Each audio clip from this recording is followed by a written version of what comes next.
하나님의 말씀 열왕기하 10장 말씀입니다.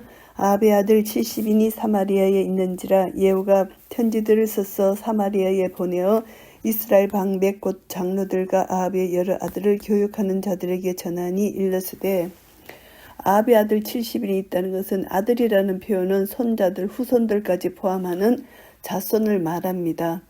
그래서 아합 왕내 왕가의 국내 대신들을 여기서 가리키는 것이 방백이라고 볼 수가 있고요. 그래서 요람왕이 죽은 후에 사마리아의 성으로 도망한 자들이라고 추측할 수 있습니다. 아합의 여러 아들을 교육하는 자, 양육자죠. 교육을 맡은 가정교사 정도로 이해하면 될 것 같고요.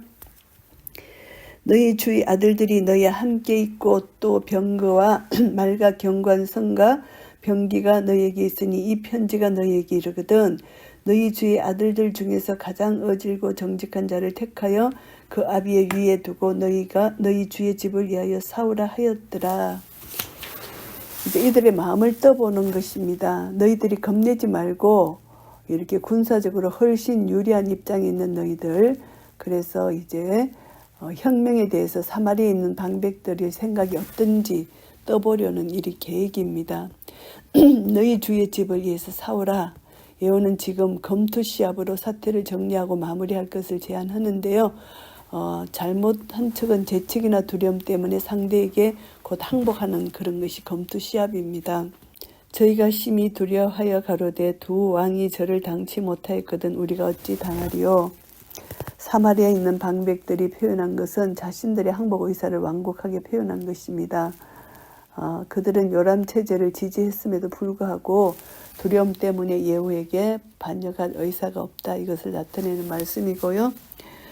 국내 대신과 부윤과 장로들과 왕자를 교육하는 자들이 예후에게 말을 전하여 가로되 우리는 당신의 종이라. 무릇 명하는 것을 우리가 행하고 아무 사람이든지 왕으로 세우지 아니하리니 당신의 소견에 좋은 대로 행하라 한지라. 이들이 이제 예후에게 완전히 항복했고요. 예후가 다시 저에게 편지를 붙이니 일러스되 만일 너희가 내 편이 되어 내 말을 들으려거든 너희 주의 아들 된 사람들의 머리를 취하고 내일 이맘때에 이스라엘에 이르러 내게 나오라 하였더라. 왕자 70인이 성중에서 그 교육하는 존귀한 자들과 함께 있는 중에 편지가 이르매 저희가 왕자 70인을 잡아 몰수히 죽이고 그 머리를 강줄에 담아 이스라엘 예후에게로 보내니라. 이제 두려워해서 왕자 70인을 죽여서 이제 예후에게 보냅니다. 이것은 이제 인간의 타락한 모습, 자기 이익과 안위를 위해서 이제 이렇게 했다는 인간의 모습입니다. 두려워해서 이것은 원래 하나님의 뜻이지만 이들은 하나님 뜻도 모르고 그냥 예후가 두려워서 했던 것이죠. 사자가 와서 예후에게 구하여 가로되 우리가 왕자들의 머리를 가지고 왔나이다. 가로되 두 무더기로 쌓아 내일 아침까지 문 어귀에 두라 하고 왕자들의 머리를 이제 문 어귀에 두라, 두 무더기를 이렇게 쌓으라는 것입니다.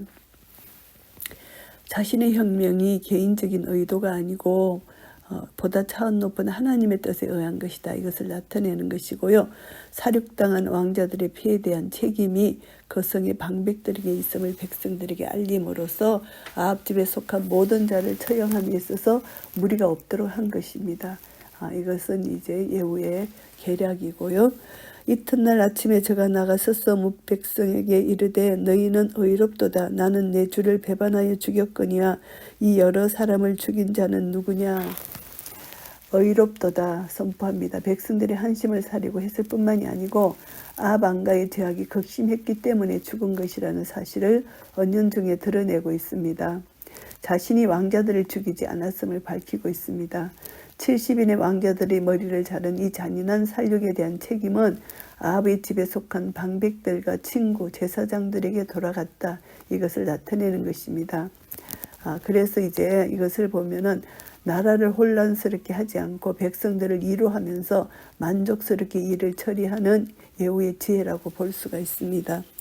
그런즉 너희는 알라. 곧 여호와께서 아합의 집에 대하여 하신 말씀은 하나도 땅에 떨어지지 아니하리라. 여호와께서 그 종 엘리야로 하신 말씀을 이제 이루셨도다 하니라. 이 모든 것은 예언의 성취다. 하나님의 뜻이다. 이것을 사람들에게 설득을 합니다. 예후가 무릇 아합의 집에 속한 이스라엘에 남아있는 자를 다 죽이고 또 존귀한 자와 가까운 친구와 제사장들을 죽이되 저에게 속한 자를 하나도 남기지 아니하였더라. 다 죽이게 됩니다. 예후가 일어나서 사마리아로 가더니 노중에 목자가 양털 깎는 집에 이르러 예후가 사마리아로 갈 때 노중에 양털 깎는 자의 집에 이르렀다. 양털 깎기 위해서 일상적으로 모이는 장소입니다. 여기서 목자들이 모여서 회의를 했던 것으로도 알려졌고요. 유다왕 아하시아의 형제들을 만나 묻되 너희는 누구냐 대답하되 우리는 아하시아의 형제라. 이제 왕자들과 태우의 아들들에게 문안하러 내려가노라. 아하시아의 형제들은 아달랴의 아들이죠. 가로되 사로잡으라 하며 곧 사로잡아 목자가 양들 깎는 집 웅덩이 곁에서 죽이니 42인이 하나도 남지 아니하였더라. 다 죽임을 당하게 되는 것이고요.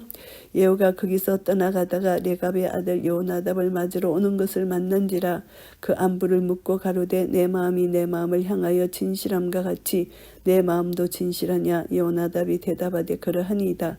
가로되 그러면 나와 손을 잡자. 손을 잡으니 예후가 끌어 병거에 올리며 가로되 나와 함께 가서 여호와를 위한 나의 열심을 보라 하고 이에 자기 병거에 태우고 사마리아에 이르러 거기 남아있는 바 아합에게 속한 자를 죽여 진멸하였으니 여호와께서 엘리야에게 이르신 말씀과 같이 되었더라. 예후가 이제 레갑 족속 요나답과 손을 잡습니다. 여호와를 위하여 이제 열심을 내는데 이 레갑 족속 요나답은 이제 금욕주의뿐만이 아니라 선조의 교훈에 따라서 하나님의 명령을 잘 준행한 사람들입니다. 그래서 여호와 신앙에 매우 열심이었기 때문에 불순종한 유다 예루살렘 거민의 모범이 되었습니다. 그래서 레갑은 여호수아와 함께 가나안에 들어온 갈렙의 후손 겐 족속의 일파입니다. 이들은 농경 생활을 배격하고 여호와에 대한 철저한 신앙적 자세로 돌아왔기 때문에 에레미야는 이들의 신앙을 칭찬했던 것이고요. 그래서 이제 예후가 이 요나답과 손을 잡고 이제 하나님을 대적하는 자를 이제 향하여 혁명을 일으키는 것입니다. 그래서 이제 요나답을 존경하고 따르는 많은 사람들로부터 인정도 받고 나라에 이제 힘을 실어주는 그런 것을 이제 함께 손을 잡는 그런 일을 하는 것이고요. 가로되 나와 함께 가서 여호와를 위한 나의 열심을 보라 하고 이에 병거에 태우잖아요. 그래서 이제 협력해서 종교개혁을 일으킨다는 것입니다. 사마리아에 이르러 거기 남아있는 바 아합에 속한 자를 죽여 진멸하였으니 여호와께서 엘리야에게 이르신 말씀과 같이 되게 된 것입니다. 여호와께서 엘리야에게 하신 말씀, 아합의 집에 대한 심판의 말씀이 그대로 성취됐다는 것을 알게 되고요. 예후가 뭇백성을 모으고 이르되 아합은 바알을 조금 섬겼으나 예후는 많이 섬기리라. 예후는 뭇백성을 보고 말합니다. 아합은 바알을 조금 섬겼으나 예후는 많이 섬긴다. 이것은 이제 예후가 지금 이제 우상 숭배하는 모든 선지자들을 잡아서 죽이려는 그런 계획을 세웠기 때문에 이렇게 말을 하는 것입니다. 그러므로 내가 이제 큰 제사를 바알에게 드리고자 하노니 바알의 모든 선지자와 모든 섬기는 자와 모든 제사장들을 한 사람도 빠치지 말고 불러 내게로 나오게 하라. 무릇 오지 아니하는 자는 살리지 아니하리라 하니 이는 예후가 바알 섬기는 자를 멸하려 하여 계계를 씀이라.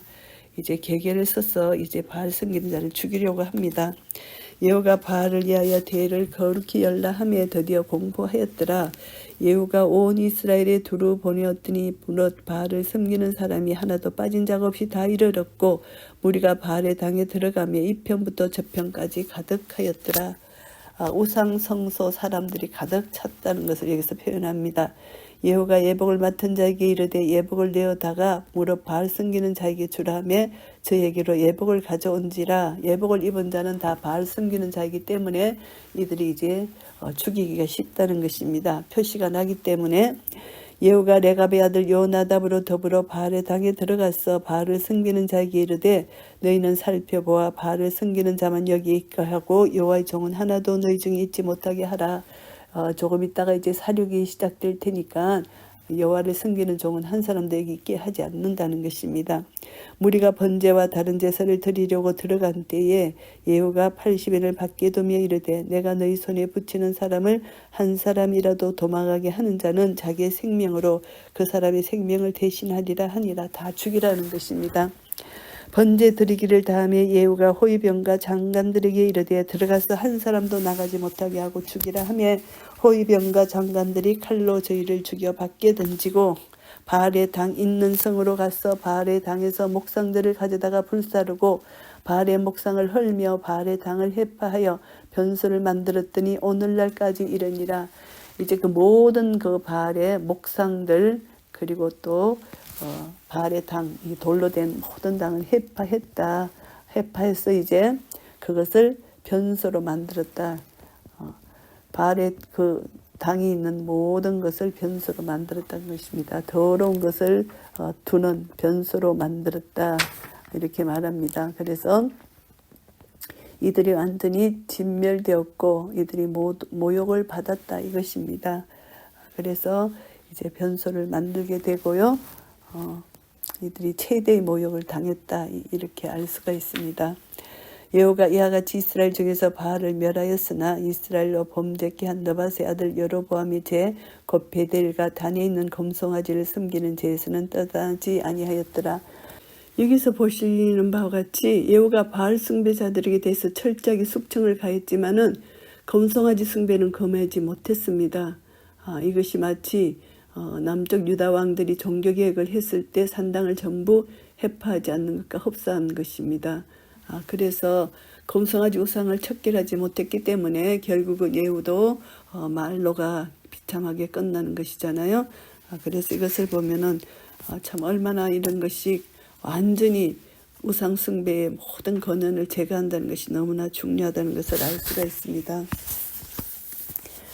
그래서 금송아지를 섬기는 죄에서 떠나지 못했다는 것을 여기서 지적하고요.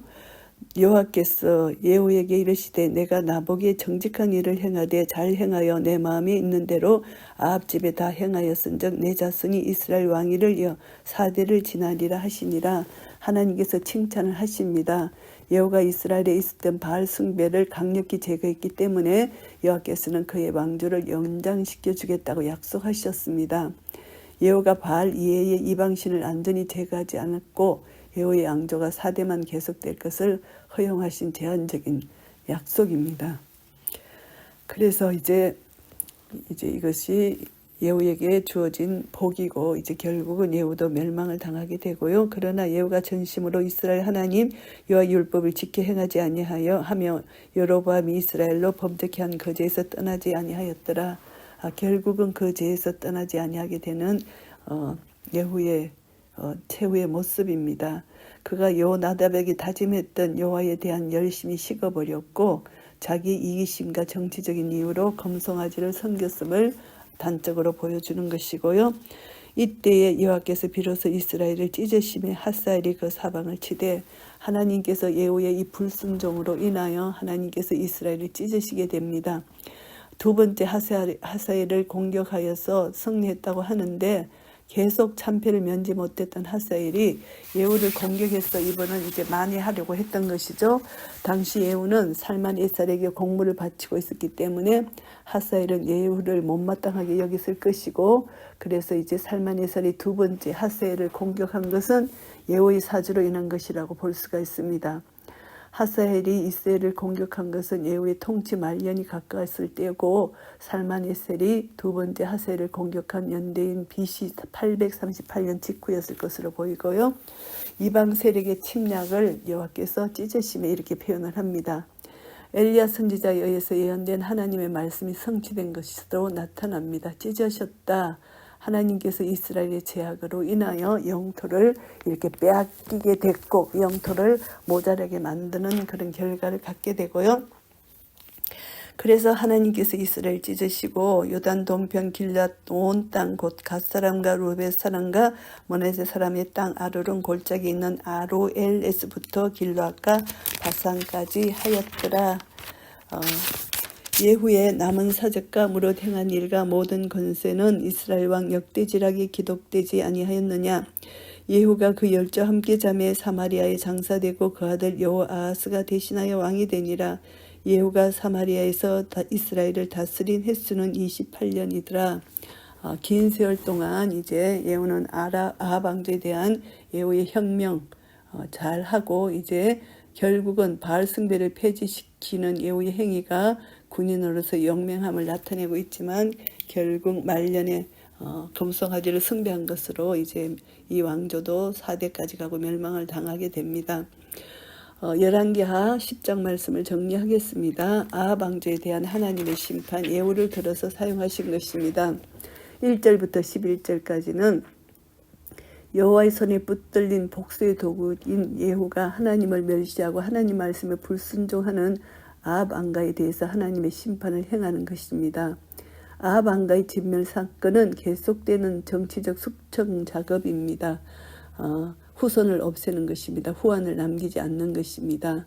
예후가 아합의 아들 70인가 아합의 집에 속한 존귀한 자 그리고 가까운 친구 제사장들을 모두 죽일 수밖에 없던 이유, 그것은 문제의 근본적인 범죄한 죄, 아합 왕가의 죄, 우상 숭배한 죄를 완전히 멸하는 것이고요. 그리고 이제 부수적인 것으로 새 왕조의 건립을 위해서 구 왕조의 잔재를 깨끗이 청산하는 것이 정치적으로 불가피하기 때문입니다. 그래서 우리는 한 민족의 멸망, 한 가게의 멸족, 이것은 하나님께서 주관하신다. 아합 왕의 70인의 아들들 다 죽임을 당할 수밖에 없는 것입니다. 하나님이 지켜주시고 보호하시는 품 외에는 아무데도 안전한 것이 없다는 것을 우리는 알게 되고요. 하나님 앞에 바로 서지 못하면 인간은 결국 자기의 유익을 추구하다가 죽임을 당한다는 거 알게 됩니다. 12절부터 17절까지는 여호와에 대한 예후의 열심입니다. 정치적 숙청, 종교적 숙청, 이것을 하는 것입니다. 그래서 예후가 사마리아로 내려가다가 아시아 형제들을 만나 그들 모두를 죽이고 그 다음에 아시아 형제들은 아람 사람들에 의해서 죽임을 당했기 때문에 예후가 죽인 이들은 아마 유대의 방박들이었고 아시아를 섬기는 자들, 아시아 형제들의 아들들이다, 이렇게 볼 수가 있습니다. 아달랴 자손인 아합가의 일가였기 때문에 예후의 진노의 대상이 된 것이고, 그래서 이제 유다왕 아하시아가 죽은 이후에 아시아의 형제들이 아합의 왕족들을 찾아왔기에 그들은 스스로 화를 자초한 것이 되게 됩니다. 그래서 아합의 왕족, 이것을 다 죽이게 되고요. 그들은 결국 예후의 손에 죽임을 당할 수밖에 없던 것이고요. 예후가 이제 독실한 여호나답에게서 자기가 여호와에 대한 열심을 인정받기를 원하고 자신이 원하는 새 왕조가 하나님과 이스라엘 백성들 앞에 인정받기 위한 것이기 때문에 여호와에 대한 신앙이 열심인 견실한 레갑 족속과의 교류를 통해서 종교개혁을 계획하고요. 예후 왕조가 아합의 왕조와는 관계를 철저히 끊고 하나님 앞에서 어렵게 서 있다는 것을 나타내는 것입니다. 그래서 결국은 이제 아합의 모든 자손들을 다 죽이게 되는 것입니다. 결국 종교개혁을 일으킨 것으로 볼 수가 있습니다. 하나님 말씀의 예언대로 이제 아합의 모든 후예들을 다 죽이게 됩니다. 그리고 18절부터 29절까지는 예후가 종교개혁을 하는데, 이제 이 종교개혁은 이제 정치적 숙청 사건이어서 종교적 숙청 작업을 합니다. 이스라엘 역사상 요람의 개혁을 제외하고는 유일하게 시행된 종교개혁 장면인데요. 바알 잔당에서 마지막 축제장을 마련하면서 이제 예후의 계계로서 이제 우상 숭배하는 모든 자들을 죽이게 됩니다. 종교개혁은 바알을 제거하는 데만 국한된 부분적인 개혁입니다. 하나님의 진정으로 원하던 종교개혁은 그것이 아닌데 우상 숭배로 인한 모든 것 금송아지까지도 제거해야 되는데 금송아지 숭배하는 여로보암의 죄를 청산하지 못한 것, 이것은 정치적인 이유로 인한 것이라고 볼 수가 있습니다. 그래서 이것으로 인하여 우상 숭배 죄가 계속 이스라엘에게 일어나고 있다. 이것은 이제 예후가 이것을 하지 못한 것이 잘못이고 결국 예후도 끝에는 금송아지를 숭배하는 이런 죄를 범하게 되는 것입니다. 30절에서 36절까지는 예후의 행적에 대한 평가인데요.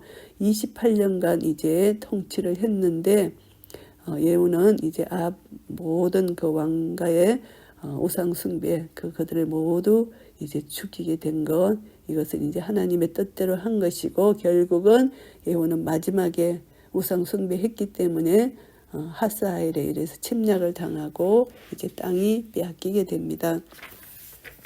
이것이 이제 하나님의 심판입니다.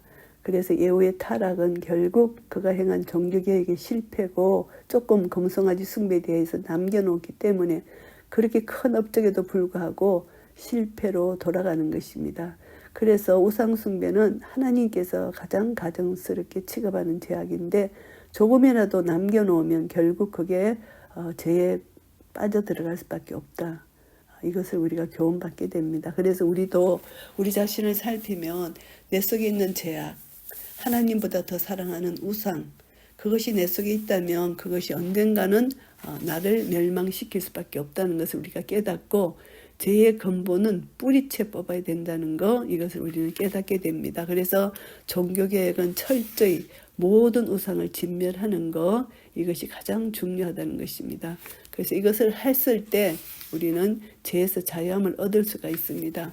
우리는 날마다 우리 자신을 살피고 내 속에 있는 어떤 우상도 다 진멸할 때 우리는 죄에서 자유함을 누릴 수 있고, 날마다 짓는 죄 예수 그리스도의 보혈에 의지하여 우리 죄를 자백하면 저는 미쁘시고 의로우사 모든 불의에서 우리를 깨끗게 하신다는 것을 믿는 믿음 안에서 날마다 내가 거룩하니 너희도 거룩하라, 이 거룩한 삶을 살게 될 때 하나님 앞에서 거룩하고 하나님 뜻을 그대로 믿음으로 순종할 때 우리는 하나님 앞에 칭찬을 받을 것입니다. 이런 은혜가 우리 모두에게 있으시기를 예수 그리스도 이름으로 축복합니다. 아멘.